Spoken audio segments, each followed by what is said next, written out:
UPSC can ask eco-sensitive zones in two ways. Eco-sensitive zones in two ways. UPSC can ask what they could be. Either the legal framework, what is the legal framework of ESL, eco-sensitive zones, or the protected area around which they are recently declared. So recently the eco-sensitive zone around Kumbhalgarh Wildlife Sanctuary was notified. So this becomes a very important current affairs with respect to ESZ.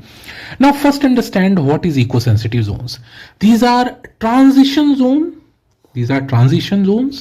between highly protected areas and normal human use regions. Basically they act as you can say shock absorbers. So suppose this is a protected area, this is the protected area. So certain transition zones around these protected area is declared as eco-sensitive zones, where certain things are activities are regulated, and they are notified under Environment Protection Act 1986. This is very important fact.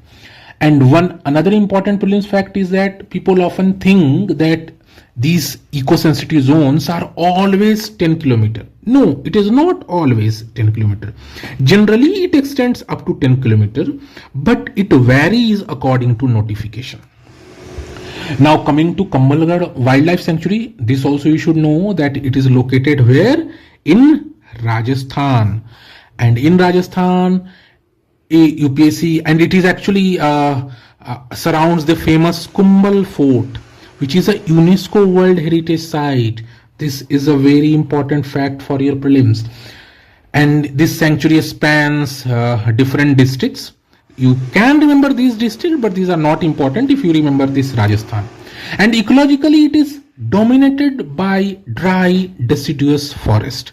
Vegetation also you should remember, because UPSC can ask vegetation based questions. And this is like dominated by dry deciduous forest, and species like leopard, hyena, cat, these species are found. So you can remember these species as well.